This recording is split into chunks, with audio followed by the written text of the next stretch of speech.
foothills of Appalachia, where the mountains rise like ancient guardians and the morning fog clings to weathered ridgelines, there lived families whose very names could silence a room. These weren't your typical mountain folk struggling to make ends meet. These were dynasties built on blood, terror, and a twisted sense of justice that turned entire counties into their personal kingdoms.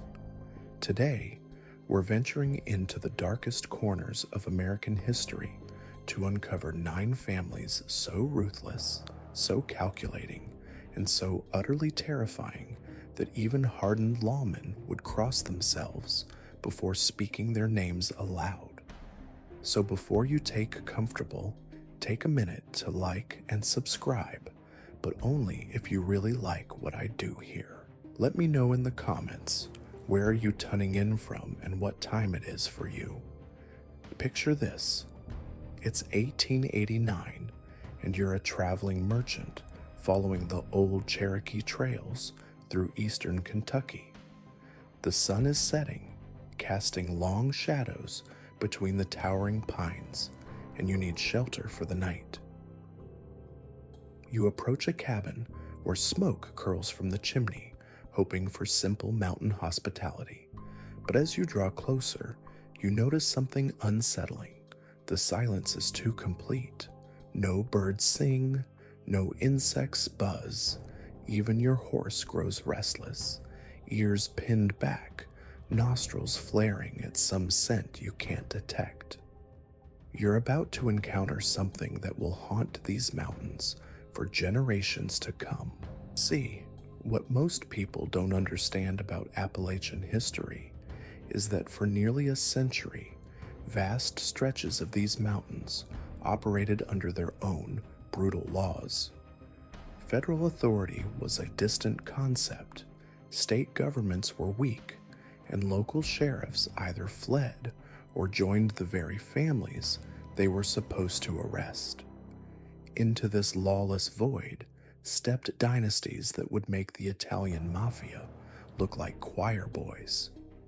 These weren't just criminals, they were architects of terror who built empires on fear and maintained them through methods so savage that even today, elderly mountain folk lower their voices when discussing what happened in those dark hollows. The 9 families we're about to explore controlled territories spanning multiple states, commanded networks of informants and enforcers, and developed techniques of psychological warfare that would make modern crime syndicates take notes. They understood something fundamental about human nature. If you make people afraid enough, they'll do anything to avoid your attention. And brother, these families were absolute masters of fear. But here's what makes this story even more chilling. These weren't random acts of violence or crimes of passion. This was systematic, calculated, and passed down through generations like a family trade. Fathers taught sons not just how to shoot straight, but how to make examples of enemies that would keep neighbors in line for decades. Mothers raised daughters who could smile sweetly while mixing poison into a rival's cornbread.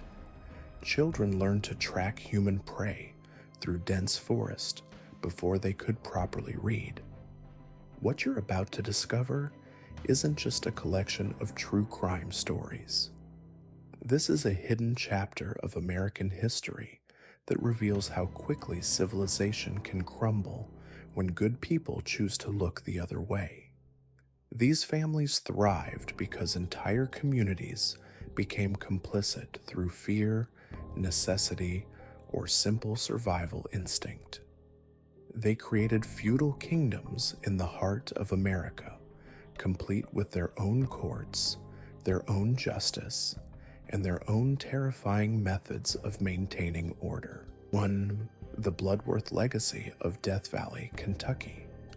The name alone should have been warning enough, but by the time outsiders understood what Death Valley really meant, it was usually too late to leave.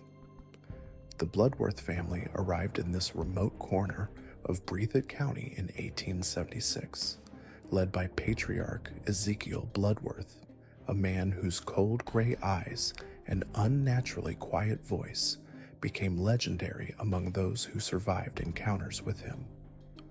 What made the Bloodworths particularly dangerous wasn't just their violence, but their intelligence. Ezekiel had served as a Confederate scout during the war, developing skills in tracking, ambush tactics, and psychological warfare that he brought back to civilian life. He understood that controlling territory required more than just firepower. It required a reputation so terrifying that most conflicts ended before they began. Death Valley itself was perfectly suited for their purposes.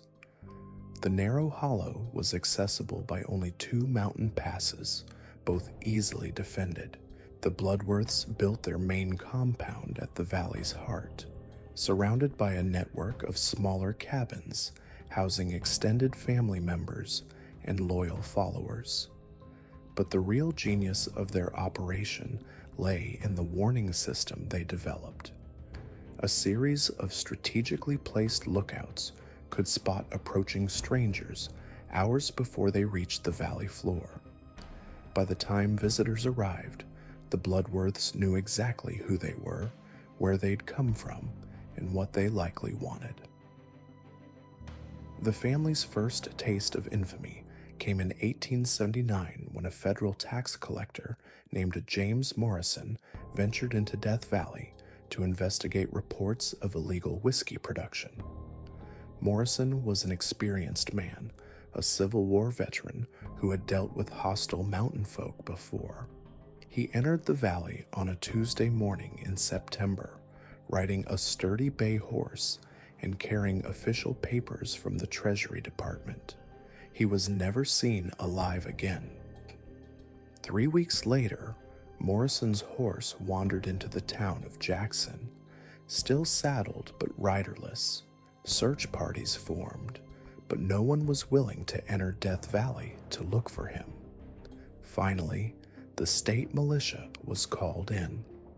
What they found in that cursed hollow would become the stuff of nightmares for the soldiers who witnessed it. Morrison's body was discovered in a clearing near the valley's center, but what had been done to him defied explanation. He'd been systematically tortured over what appeared to be several days, his body bearing marks that suggested both incredible cruelty and surgical precision. But the most disturbing detail was his positioning. Morrison had been arranged in a specific pose, hands folded across his chest, eyes closed, almost peaceful except for the horrific injuries covering his body. It was as if someone had taken great care to create a tableau, a message for anyone who might find him. Around Morrison's body, the soldiers found a circle of stones, each one carved with a simple symbol, a drop of blood. This became the Bloodworth calling card, left at the scene of every execution, every warning, every demonstration of their power. Local folklore claimed that Ezekiel had learned the symbol from Cherokee shamans, that it carried some kind of curse. Whether or not you believed in mountain magic, the psychological effect was undeniable. Finding those carved stones at a crime scene meant the Bloodworths had been there, and that meant you were likely next. The militia attempted to arrest the family, but when they reached the main compound, they found it empty. Every building had been abandoned, personal belongings left behind, as if the occupants had simply vanished. But the soldiers could feel eyes watching them from the surrounding forest. Equipment began disappearing. Horses were found with their throats cut. Men reported hearing voices calling their names from the darkness beyond their campfires. After 5 days of mounting terror, The militia withdrew. They'd found no one to arrest, but they'd experienced something that would haunt them for the rest of their lives. The Bloodworths had demonstrated that they could appear and disappear at will, that they owned these mountains in ways that no government could challenge. Within a month, the family had returned to their compound as if nothing had happened. But their message was clear. Death Valley belonged to them, and anyone who challenged that claim would end up like James Morrison. Over the next 2 decades, at least 17 people who ventured into Bloodworth territory were never seen again. Their horses would eventually wander out, sometimes bearing carved stones tied to their saddles. The family's influence extended far beyond their hidden valley. They controlled moonshine operations throughout 3 counties, maintained a network of informants in every town within 50 miles, and were rumored to have judges, sheriffs, and even a congressman in their pocket. Their wealth grew exponentially, but they remained ghosts, figures whispered about in taverns and general stores, but rarely seen by outsiders. What made the Bloodworths truly terrifying was their patience. They could wait months or even years to exact revenge for perceived slights. A merchant who shortchanged them might find his store burned down the following winter.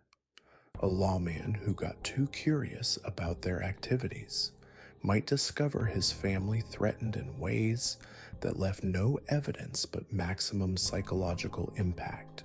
The last confirmed sighting of Ezekiel Bloodworth was in 1903, when a traveling preacher claimed to have encountered him at a crossroads near Death Valley.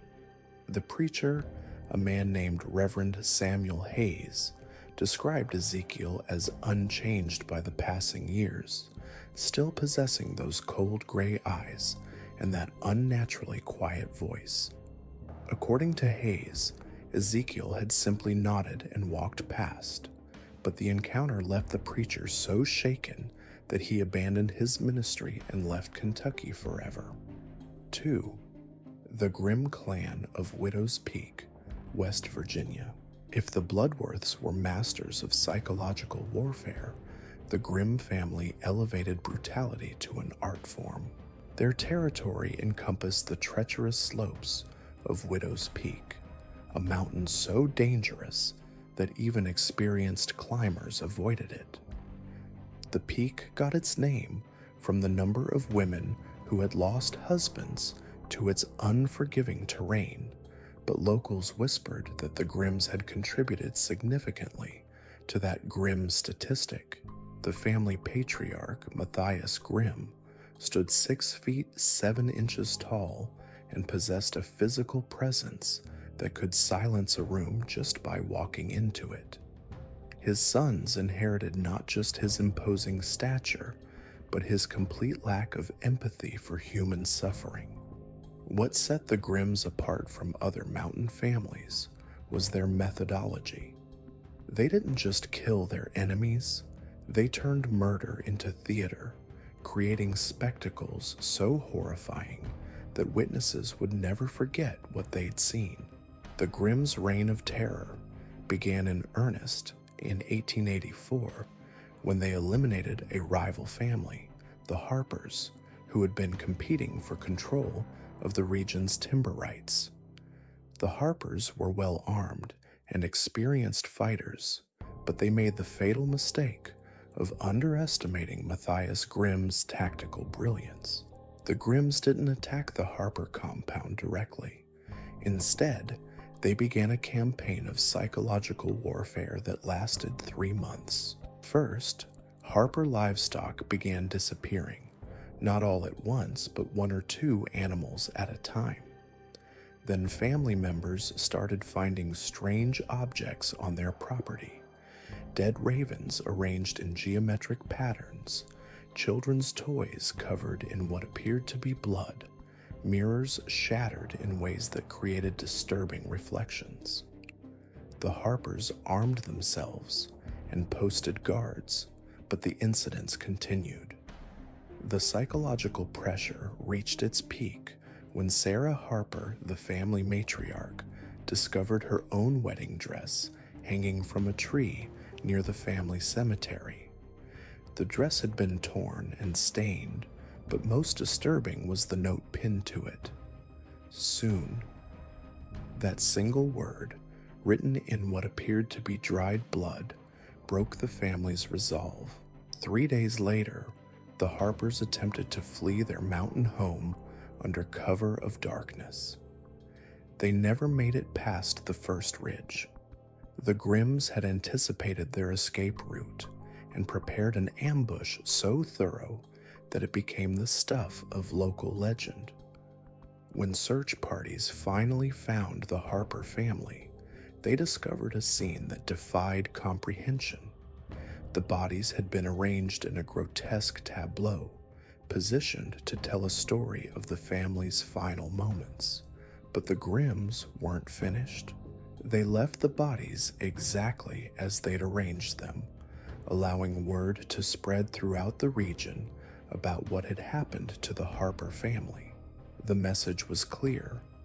This is what happens to those who challenge the Grimm clan. The psychological impact was devastating. 3 other families abandoned their homes and fled the region within the month. What truly set the Grimms apart was their understanding of spectacle. They realized that one well-orchestrated demonstration of power could control a territory more effectively than years of random violence. This philosophy led to what became known as the Widow's Peak Massacre of 1887, an event so shocking that newspapers across the country struggled to find words to describe it. A group of land surveyors from Charleston had been commissioned to map the mineral rights around Widow's Peak. They were educated men, representatives of powerful mining interests, and they carried legal documents that gave them the right to traverse any property in the region. What they didn't understand was that legal documents meant nothing in Grimm territory. The surveyors made camp in a clearing halfway up the mountain, confident in their legal protections and armed with modern rifles. They posted sentries and maintained professional discipline, but they were dealing with an enemy who fought by different rules entirely. The Grimms didn't attack the camp. Instead, they turned the mountain itself into a weapon. Over the course of 3 days, the surveyors experienced what they later described as supernatural harassment. Their instruments would be found damaged each morning, despite the guards seeing nothing during the night. Their horses became increasingly agitated, refusing to eat or rest. Strange sounds echoed through the forest, voices calling for help that seemed to come from everywhere and nowhere at once. On the 4th morning, the surveyors discovered that their camp had been surrounded by a circle of freshly dug graves, each marked with a simple wooden cross bearing one of their names. The psychological warfare had broken their resolve, but when they tried to leave, they found their escape routes blocked by fallen trees and rock slides that appeared to have been triggered deliberately. The final confrontation came at dawn on the 5th day. The Grimms emerged from the forest like wraiths, moving with a coordination that suggested military training. But instead of immediately attacking, Matthias Grimm called out to the surveyors, his voice carrying easily across the clearing despite its quiet tone. "You came here with papers?"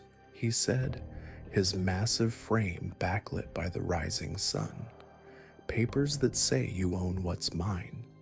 I have different papers, papers written in blood and blessed by these mountains.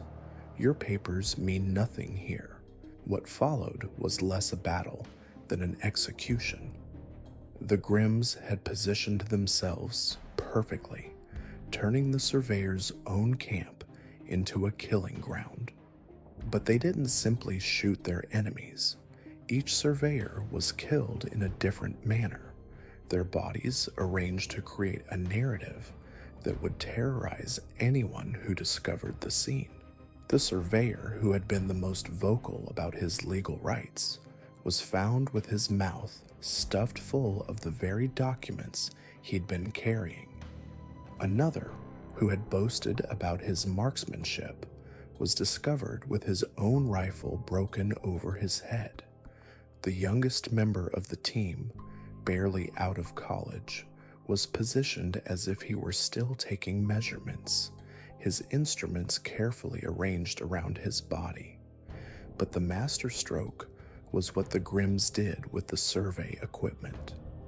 They used the theodolites and measuring chains to create a massive geometric pattern in the clearing, with the bodies positioned at specific points within the design.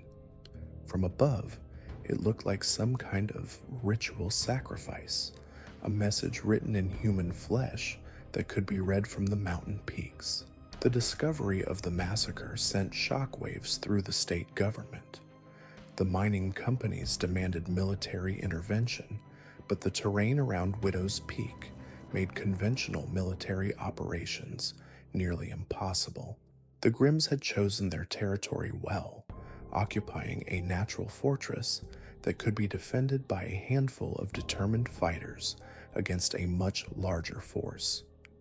3 separate military expeditions were launched against the Grimm compound between 1888 and 1890. All 3 failed catastrophically. The first expedition lost 12 men to what appeared to be hunting accidents and equipment failures. The second never reached the compound at all, becoming lost in terrain that local guides insisted they knew perfectly. The third expedition made it to the base of Widow's Peak, but was forced to retreat when their supply lines were systematically destroyed by unknown attackers. The Grimms' reputation grew with each failed attempt to bring them to justice.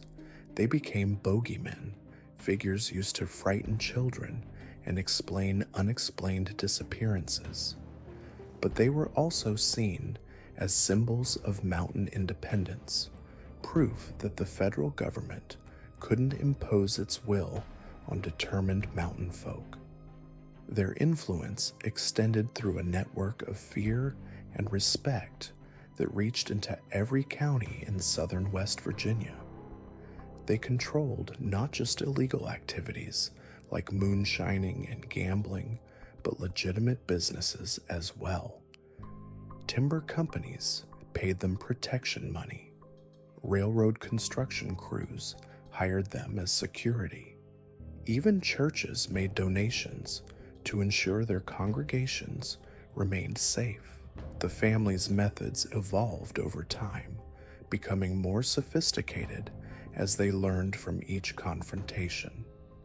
They developed an intelligence network that rivaled anything the government possessed, with informants in every town, every sheriff's office, every courthouse. They knew about threats before those threats knew about them. By 1895, the Grimm clan had achieved something unprecedented in American history. They had created a de facto independent state within the borders of West Virginia, a territory where their word was law and their justice was absolute. Government officials might issue warrants and make speeches, but everyone understood the reality. Widow's Peak belonged to the Grimms, and anyone who challenged that fact would end up as another cautionary tale. 3. The Hellfire family of Devil's Backbone Ridge, Virginia. While the Bloodworths relied on psychological warfare and the Grimms used spectacular violence, the Hellfire family took a different approach entirely.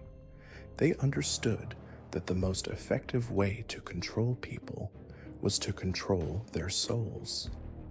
And they did this by creating their own twisted version of religion that combined mountain folklore with biblical imagery and pagan rituals. The family was led by a charismatic preacher named Jeremiah Hellfire, a man who claimed to have received visions directly from God while fasting in the wilderness.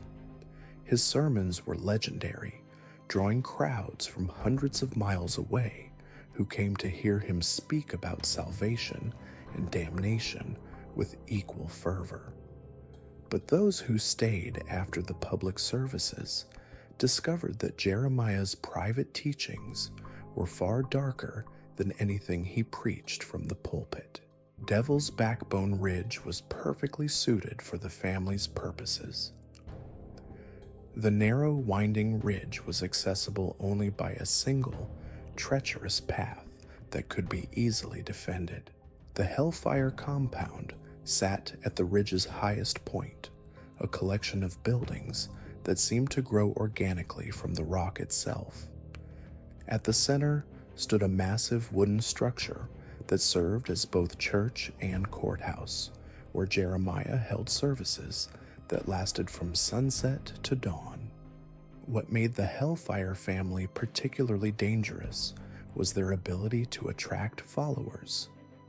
Unlike other mountain families who ruled through fear alone, the Hellfires offered something that desperate people craved: purpose and belonging. They preached that the end times were coming, that the government was the instrument of Satan, and that only those who joined their mountain sanctuary would survive the coming apocalypse. Their first major demonstration of power came in 1883, when a group of federal agents attempted to investigate reports of tax evasion and illegal weapons stockpiling. The agents were met at the base of Devil's Backbone Ridge by a delegation of Hellfire followers who invited them to attend a religious service before conducting their official business. The agents, perhaps curious about the family's reputation or hoping to gather intelligence, agreed to attend.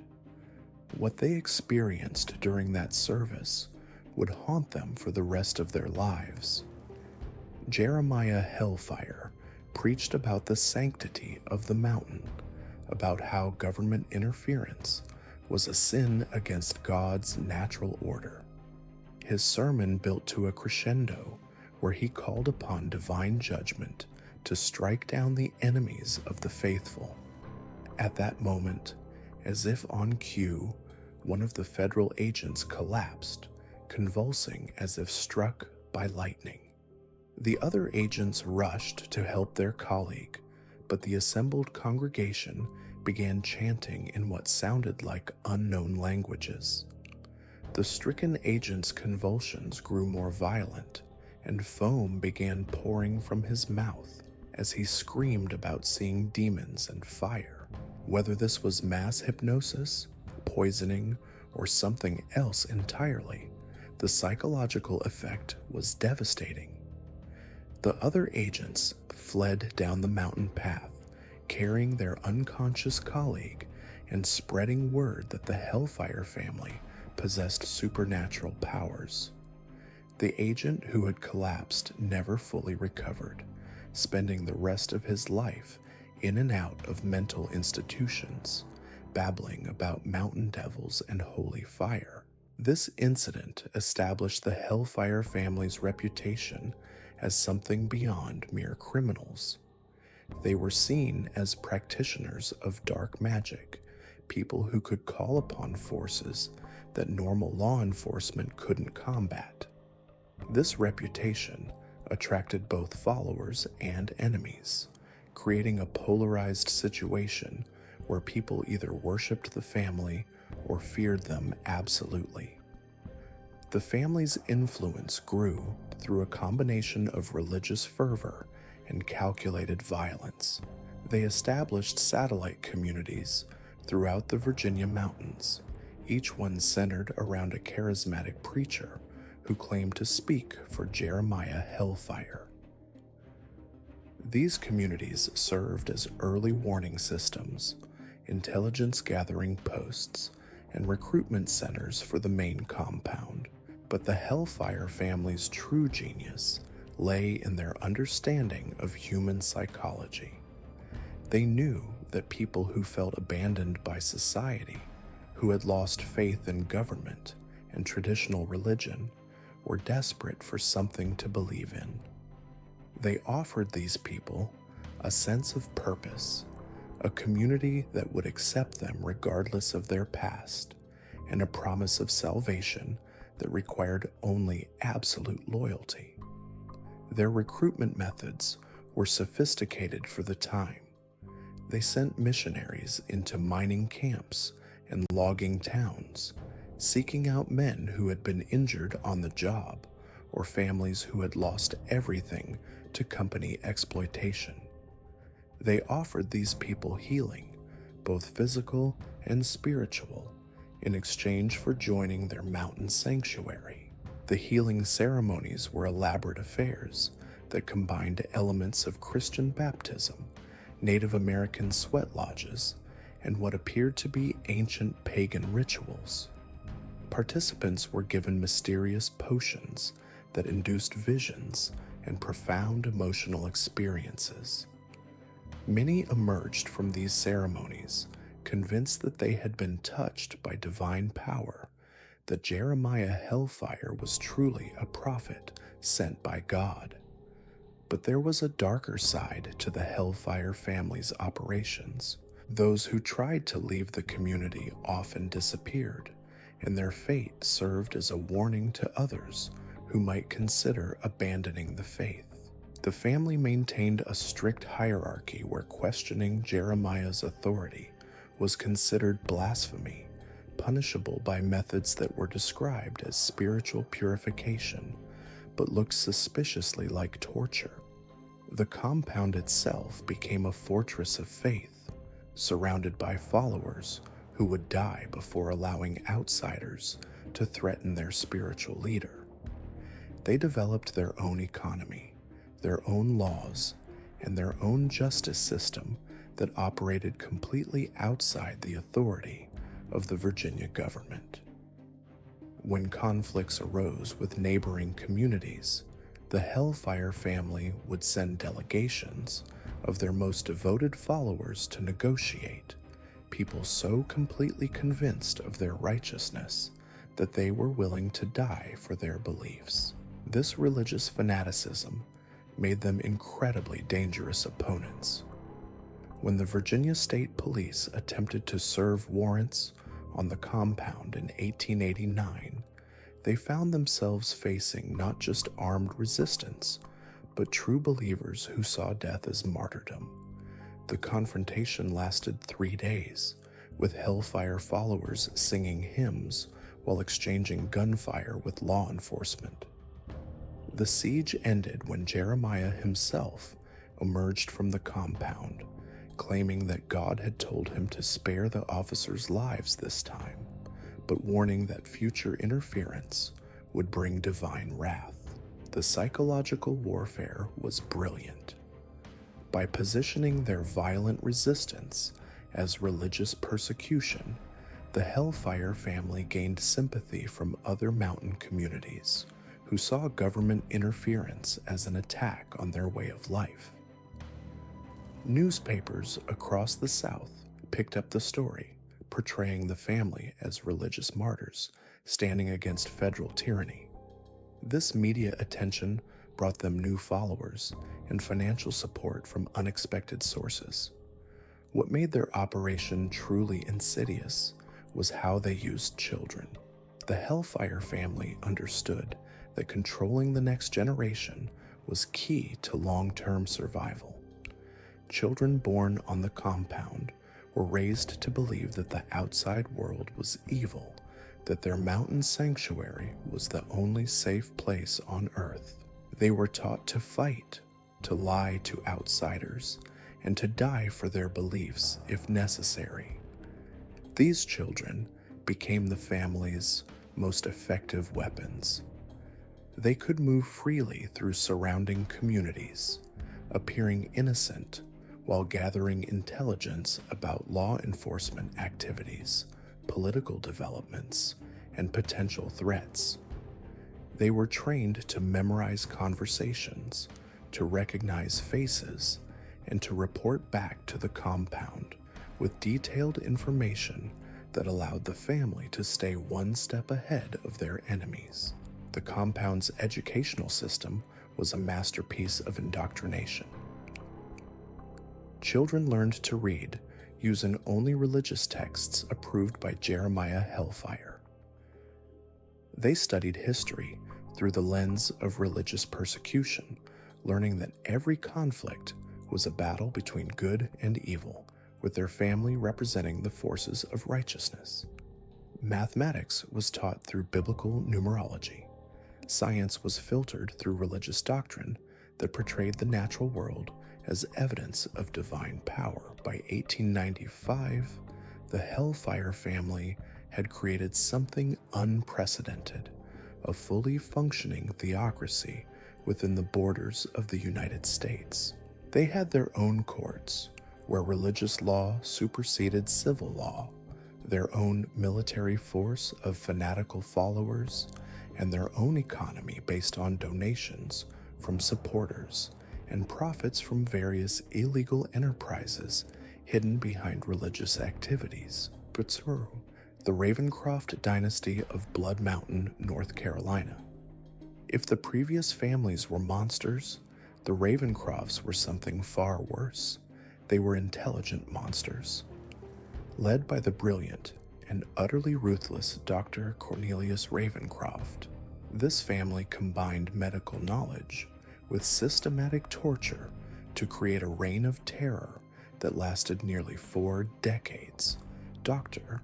Ravencroft had been trained at prestigious medical schools before the Civil War, but his experiences as a battlefield surgeon had twisted his understanding of human anatomy into something dark and perverted.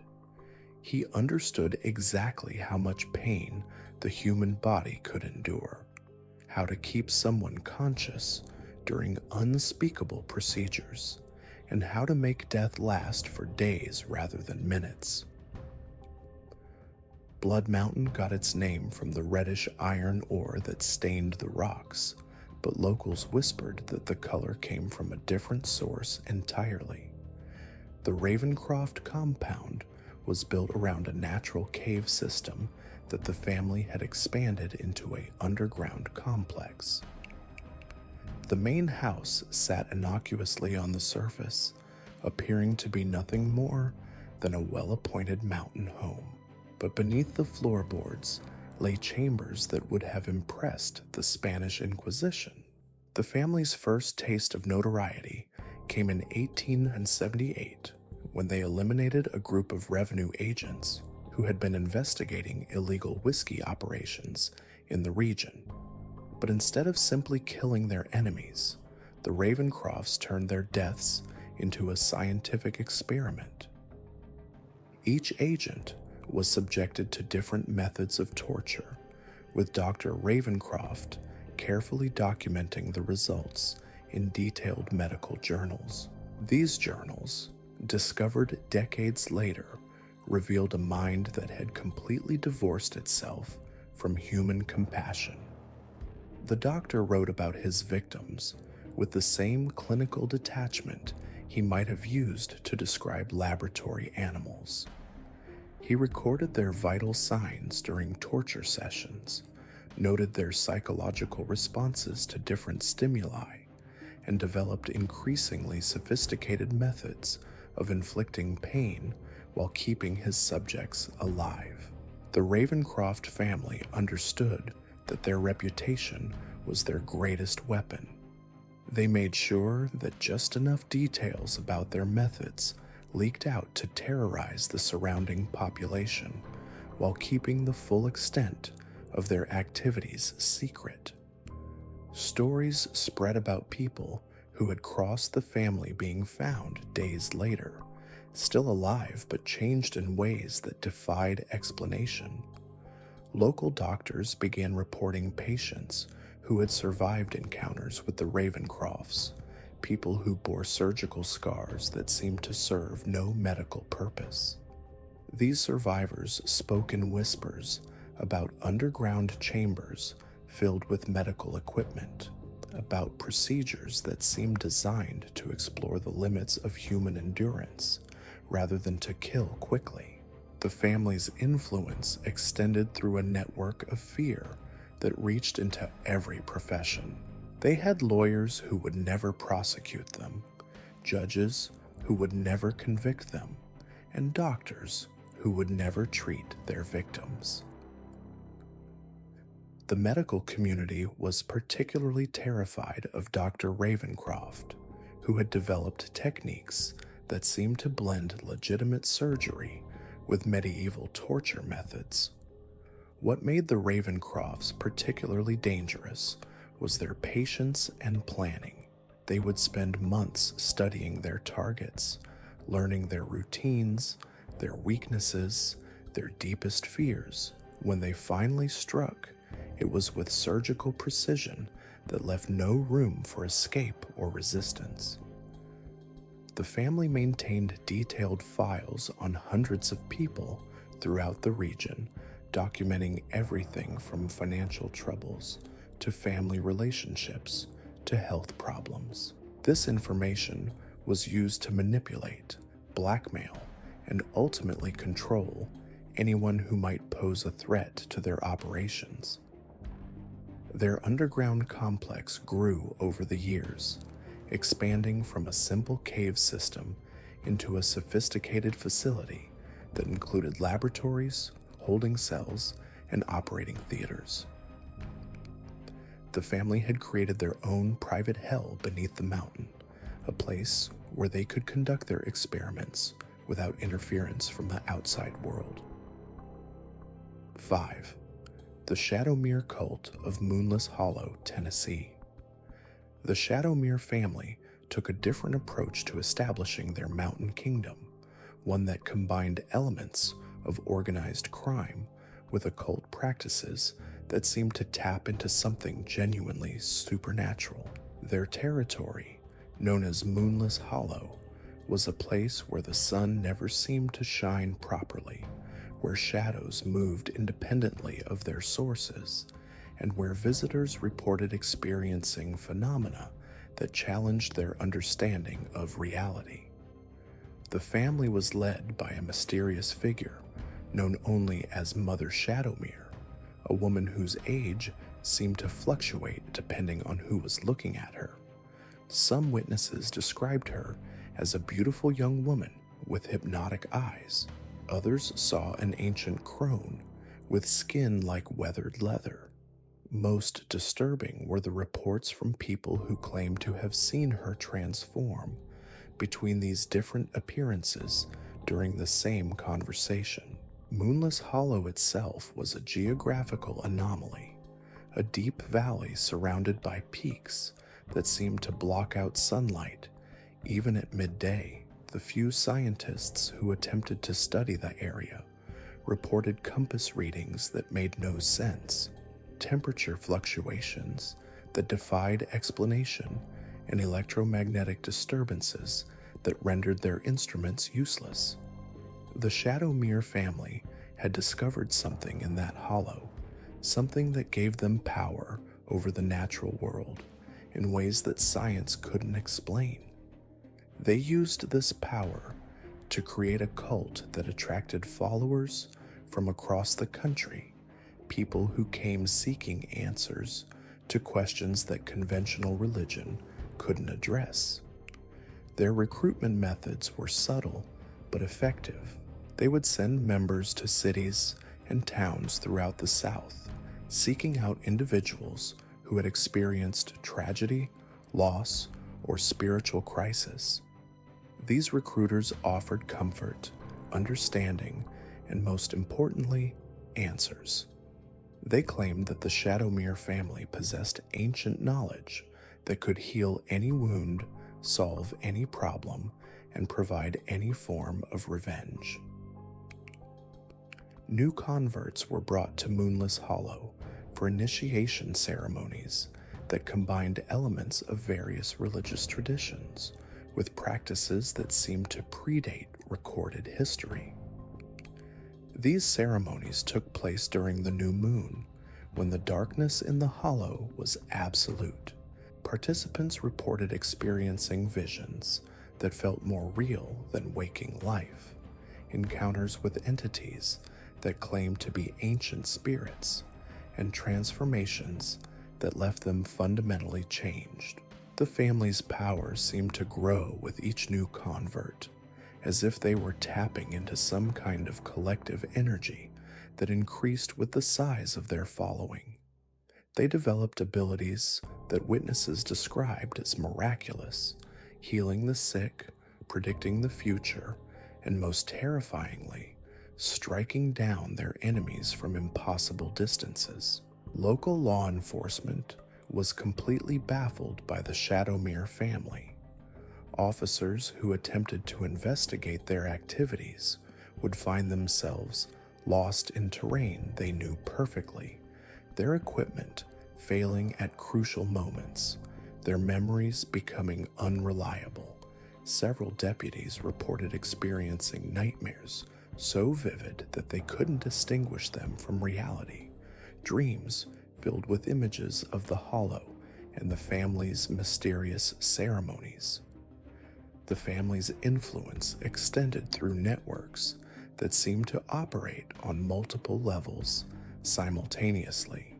They had conventional criminal enterprises that generated income and provided cover for their activities, but they also appeared to have connections that transcended normal social boundaries, relationships with people in positions of power who seemed to be under some kind of supernatural influence.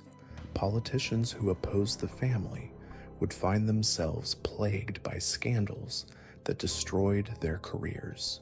Judges who ruled against them would suffer personal tragedies that seemed too coincidental to be natural.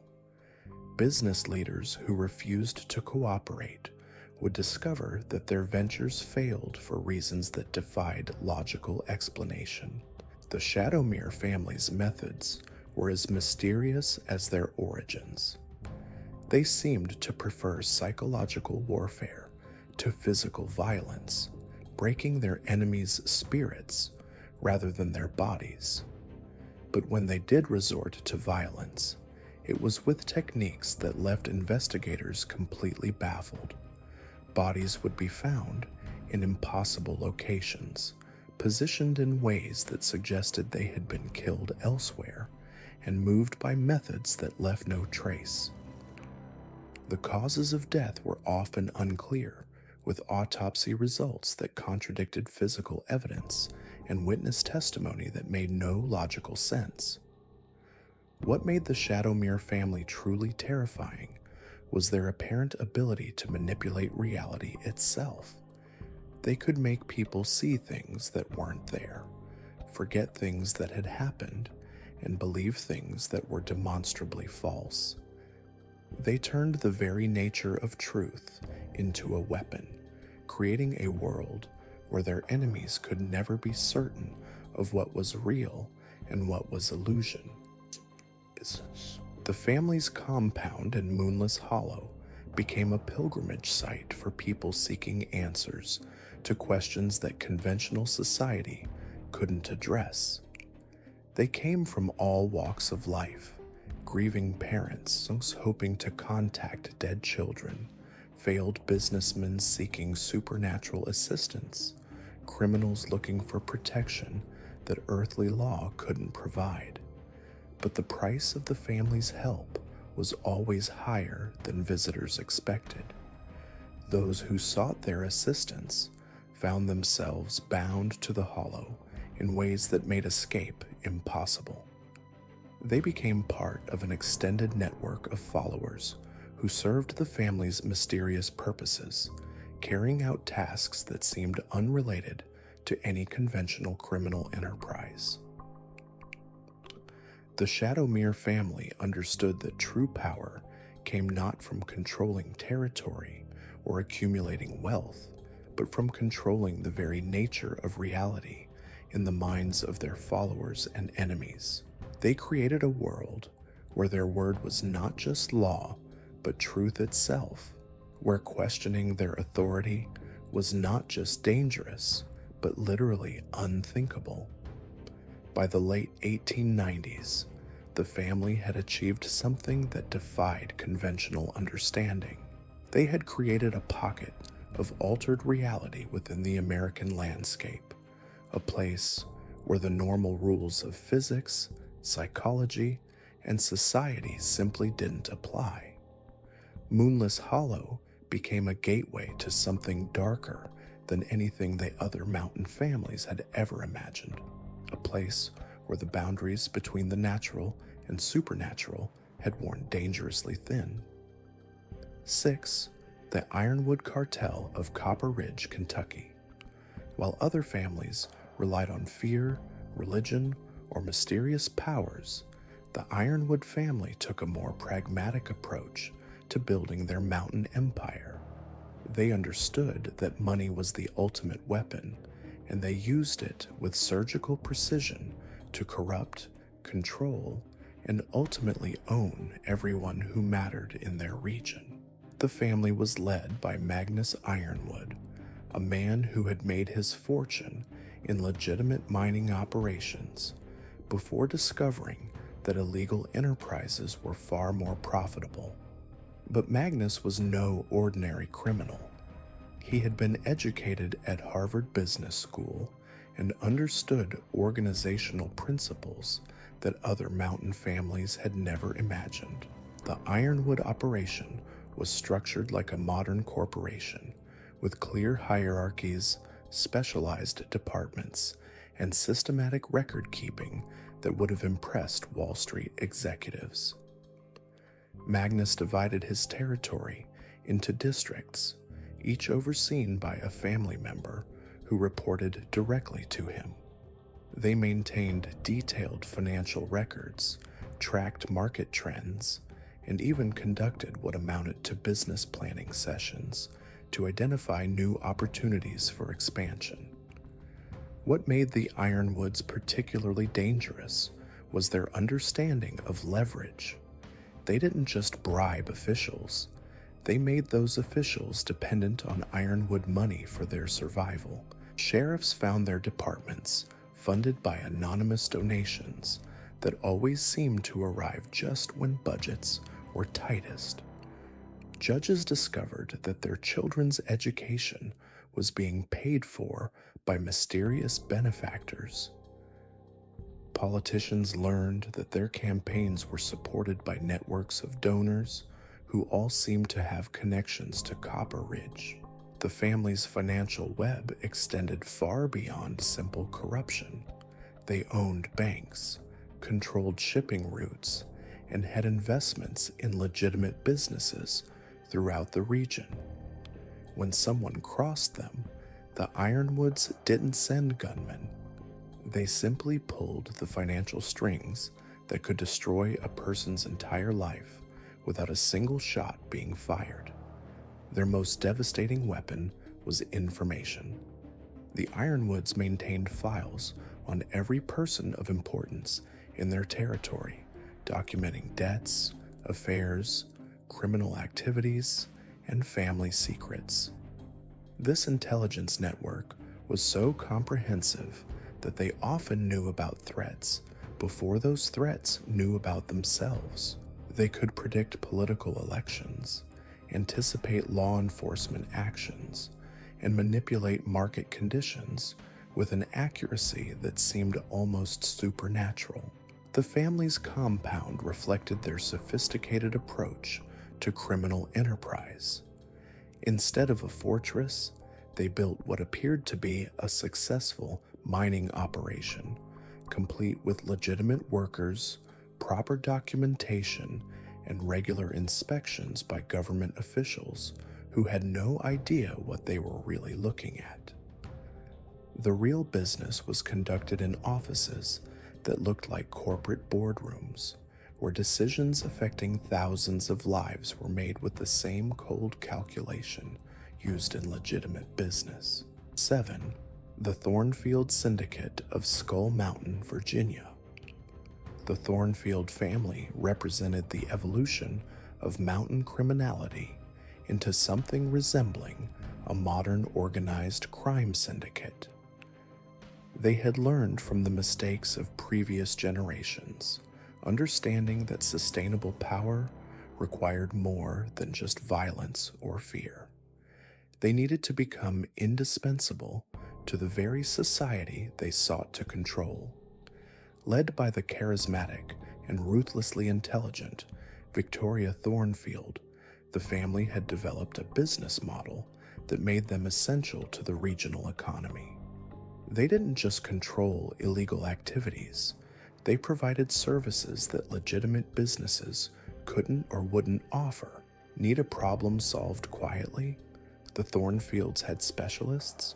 Want a competitor eliminated without violence? They had experts in financial warfare, looking for protection from other criminal elements. They offered the most reliable security services in the mountains. Victoria herself was a remarkable figure, a woman who had received an education that would have been exceptional for men of her era. She spoke multiple languages, understood international finance, and had connections that reached into the highest levels of government. Under her leadership, the Thornfield Syndicate became a shadow government that operated parallel to official authority structures. The family's territory on Skull Mountain was transformed into a model of efficiency that other criminal organizations studied and attempted to replicate. They had their own courts for resolving disputes, their own police force for maintaining order, and their own taxation system that funded extensive social services for their followers. People who lived under Thornfield protection enjoyed better health care, education, and economic opportunities than those in surrounding counties. This benevolent dictatorship created a population that was genuinely loyal to the family, not just afraid of them. The Thornfields had solved the fundamental problem that plagued other mountain families: how to maintain power without constant violence. They had created a system where people chose to support them because doing so improved their lives. 8. The Blackwater Brotherhood of Devil's Canyon, West Virginia. The Blackwater family took a different approach entirely, one that combined military discipline with religious fanaticism to create what amounted to a private army. Led by Colonel Ezra Blackwater, a former Confederate officer who had never accepted the war's end, the family saw themselves as the last defenders of a dying way of life. Their territory in Devil's Canyon was organized like a military base, with strict hierarchies, regular drills, and a code of conduct that emphasized duty, honor, and absolute obedience to the family's leadership. New recruits underwent training that was more intensive than what most soldiers received, learning not just combat skills, but intelligence gathering, sabotage, and psychological warfare techniques.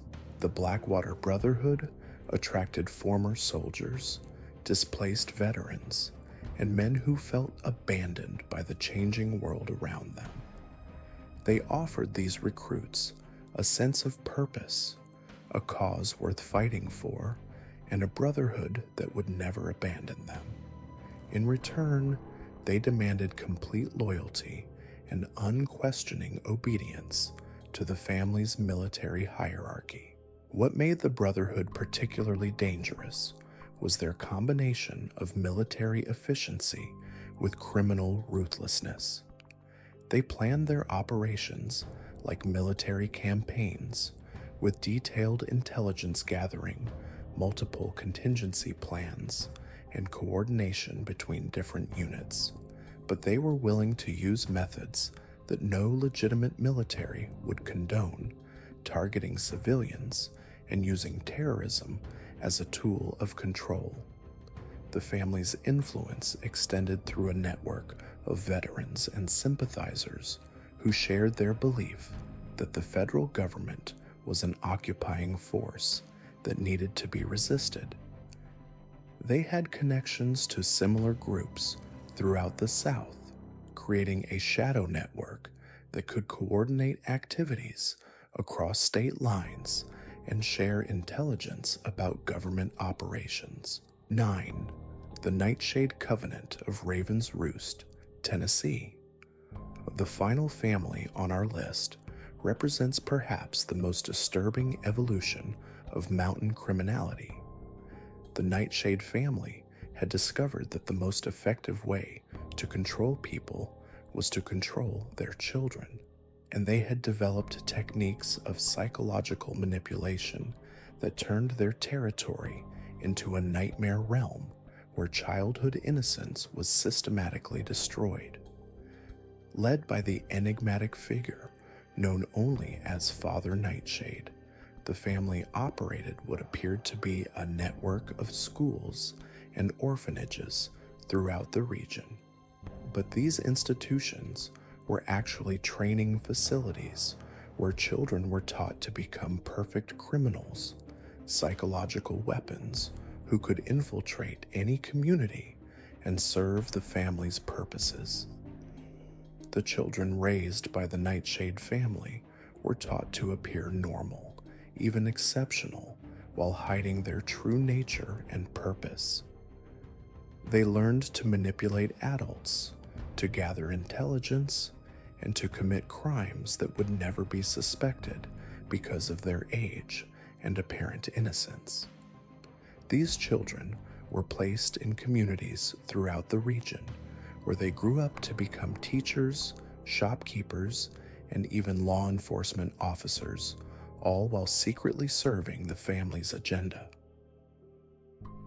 What made the Nightshade Covenant truly terrifying was their long-term thinking.